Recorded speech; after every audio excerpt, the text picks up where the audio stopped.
Good morning, welcome to Hindi class.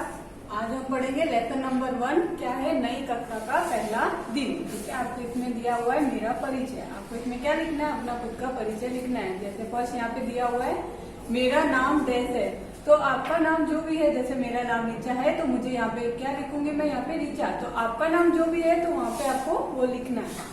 फिर second दिया हुआ है मैं डैश कक्षा में पढ़ता या पढ़ती हूँ। अगर आप लड़की हैं तो आपको क्या करना है? पढ़ती। अगर लड़का है तो क्या करना है? पढ़ता। और आपका क्या लिखना है? यहाँ पे चौथी कक्षा में पढ़ता। आप फोर्थ क्लास में, इसलिए आपको यहाँ पे क्या लिखना है? चौथी कक्षा में पढ़ता या पढ़ती हूँ। लड़की होगी तो पढ़ती लिखना है और लड़का है तो पढ़ता यहाँ पे आपको लिखना है। उसके बाद थर्ड नंबर का लिखा हुआ है मैं डैश साल का की हूँ। मतलब आप कितने साल के हो? 8 साल के हो या 9 साल के, जो भी हो वो आपको यहाँ पे ब्लैंक में लिखना है। ठीक है, यहाँ पे आप अगर आप लड़का है तो क्या आएगा? मैं 9 साल का हूँ। अगर लड़की होगी तो क्या आएगा? मैं 9 साल की हूँ। उसके बाद नीचे लिखा हुआ है मुझे डैश पढ़ना अच्छा लगता है। मुझे क्या पढ़ना अच्छा लगता है? किताब। अब यहाँ पे क्या लिखा हुआ है? किताब ब्लैंक में, तो आपको यहाँ पे क्या लिखना है? मुझे किताब पढ़ना अच्छा लगता है। मैं अपने माता पिता के साथ रहती हूँ। आपको यहाँ पे क्या लिखना है? ब्लैंक में किसके साथ रहते हो आप? अपने माता पिता के साथ। तो यहाँ पे आपको ब्लैंक में लिखना है माता पिता। अगर लड़का है तो यहाँ पे आपको क्या लिखना है? रहता। अगर लड़की होगी तो यहाँ पे आपको लिखना है रहती। ठीक है, मैं अपने माता पिता के साथ रहता हूँ या मैं अपने माता पिता के साथ रहती हूँ। उसके बाद नीचे लिखा हुआ है मेरी एक छोटी डैश है। आपकी अगर एक छोटी बहन है तो आपको यहाँ पे क्या लिखना है? मेरी एक छोटी बहन है। अगर भाई है तो आपको लिखना है मेरा एक छोटा भाई है। अगर बहन है तो यहाँ पे लिखना है मेरी एक छोटी बहन है। भाई होगा तो मेरा एक छोटा भाई है। उसके बाद नीचे लिखा हुआ है मुझे उसके साथ खेलना अच्छा लगता है। मुझे उसके साथ क्या करना अच्छा लगता है? खेलना अच्छा लगता है। तो ब्लैंक में आपको क्या लिखना है? यहाँ पे खेलना। फिर लास्ट यहाँ पे लिखा हुआ है मैं बड़ों का आदर करता या करती हूँ। मैं बड़ों का क्या करता हूँ? आदर। अगर लड़का है तो करता हूँ, मैं बड़ों का आदर करता हूँ। अगर लड़की होगी तो आपको यहाँ पे लिखना है मैं बड़ों का आदर करती हूँ। ठीक है, ये ब्लैंक में आपको लिखना है। उसके बाद नीचे दिया हुआ है लेसन नंबर 2। आपकी बुक में लिखा हुआ है, एक स्टोरी दी हुई है। क्या लिखा हुआ है? जाल में कबूतर। यहाँ पे आपको बुक में आपकी ये पिक्चर दी हुई है जाल में कबूतर, और उसके नीचे से मैं आपको स्टोरी बताती हूँ कि उसकी स्टोरी क्या है।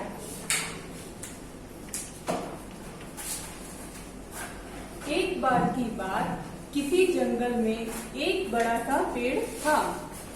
उस पेड़ पर प्रतिदिन बहुत से पक्षी आकर विश्राम करते थे। एक दिन एक शिकारी ने पक्षी पकड़ने की इच्छा से वहां चावल के दाने फैला दिए और उसके ऊपर जाल बिछा दिया और स्वयं एक पेड़ के पीछे छिपकर बैठ गया। किसकी क्या बता रहा है ये? एक बार की बात बता रहा है। किसी जंगल में क्या था? एक बहुत बड़ा सा पेड़ था।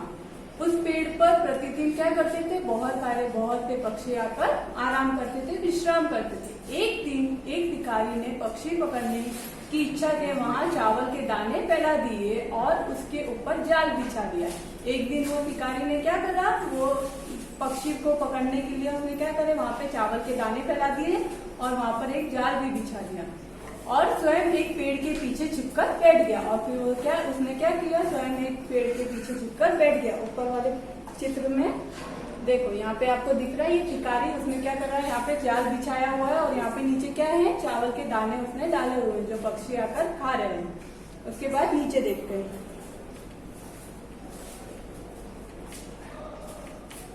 कुछ समय बाद उस पेड़ पर एक कबूतरों का झुंड आकर विश्राम करने लगा। तभी उनकी नजर चावलों के दानों पर पड़ी। दाने देखकर उनकी भूख जाग उठी और वह दाने चुगने के लिए जाने लगे।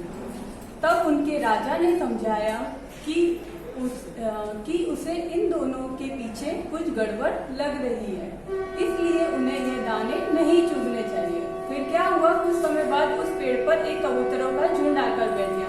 आपको ऊपर चित्र में दिख रहा है, वहाँ पे एक पेड़ था, उसके ऊपर क्या करा, कबूतरों का झुंड आके बैठ गया, मतलब बहुत सारे कबूतर आके बैठ गए थे। तभी उनकी नजर चावलों के दानों पर पड़ी। उन्होंने क्या देखा कि नीचे चावल के दाने पड़े हुए, उनकी नजर उन पर पड़ी। दाने देखकर उनकी भूख जाग उठी और वे दाने चुगने के लिए जाने लगे। उनको क्या हुआ, दाने देखकर उनको भूख लग गई और वो लोग क्या करने लगे, दाने चुगने के लिए नीचे जाने लगे। तब उनके राजा ने समझाया कि उससे इन दोनों के पीछे कुछ गड़बड़ लग रही है। कबूतरों के राजा ने उनको समझाया था कि उनको इनके पीछे कुछ गड़बड़ लग रही है, जो नीचे चावल के दाने पड़े उसमें, इसलिए उन्हें ये दाने नहीं चुगने चाहिए। इसलिए उनके राजा ने उनको मना किया था कि तुम्हें ये दाने चुगने नहीं जाना चाहिए। पर कबूतरों ने अपने राजा की बात नहीं सुनी और दाने चुगने के लिए चले गए। लेकिन कबूतरों ने क्या करा, उसके राजा की बात नहीं सुनी और दाने चुगने के लिए चले गए। आपको दूसरे नंबर के चित्र में यहाँ पे दिख रहे हैं, सारे कबूतर क्या कर रहे हैं, दाने चुगने के लिए नीचे आ गए हैं, जाल के ऊपर बैठ के दाना चुग रहे हैं। उसके बाद सारे कबूतर जाल में फंस गए। उन्हें अपने राजा की बात न मानने तथा लालच करने की सजा मिल गई। उन्होंने क्या करा था, सारे कबूतर उन्होंने अपने राजा की बात नहीं मानी, इसलिए चावल के दाने चुगने के लिए वो क्या है, जाल में चले गए थे और उसमें क्या हो गए, फिर फंस गए। उन्हें अपने राजा की बात न मानने तथा लालच करने की सजा मिली। उनको क्या हुआ, उन्होंने अपने राजा की बात नहीं मानी थी और लालच करके नीचे गए थे, इसलिए उनको उसकी सजा मिली थी कि वो सब जाल में फंस गए। उनके राजा ने उन्हें एक दिशा में उड़ने के लिए कहा। फिर उनके राजा ने उनको क्या बोला कि सारे सब एक साथ एक दिशा में उड़ो। उसके बाद नीचे लिखा हुआ है, सब कबूतर जाल के साथ एक ही दिशा में उड़े और शिकारी देखता ही रह गया। उसके बाद सारे कबूतरों ने क्या करा, एक साथ एक ही दिशा में सबके सब उड़ गए और शिकारी क्या करता रह गया, वहां पर देखता ही रह गया। तब कबूतर अपने राजा के दोस्त चूहे के घर जा पहुंचे। सारे कबूतर कहाँ गए थे, जो कबूतरों का राजा था उसका एक दोस्त था चूहा, उसके घर पर जा पहुंचे। चूहे ने अपने दांतों से जाल काटकर कबूतरों को मुक्त कर दिया। चूहे ने क्या करा, अपने जो उसके दांत थे उनसे जाल को काटकर सारे कबूतरों को मुक्त कर दिया था। कबूतरों ने अपने प्राण बचाने वाले नन्हे चूहे को धन्यवाद दिया। इस तरह हमें पता चलता है कि हमें कभी लालच नहीं करना चाहिए।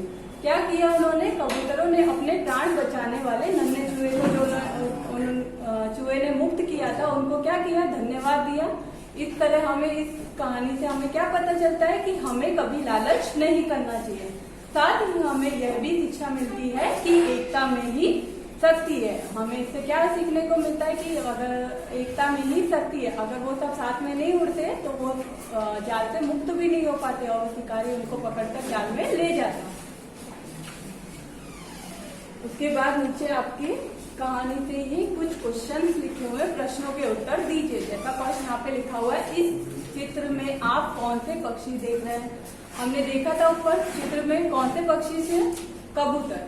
कौन थे उसमें चित्र में, कबूतर थे। सेकंड नंबर का है, पेड़ की ओट में कौन खड़ा था। पेड़ की ओट में कौन खड़ा था, पेड़ से छिपकर उस पेड़ के पीछे कौन था, शिकारी।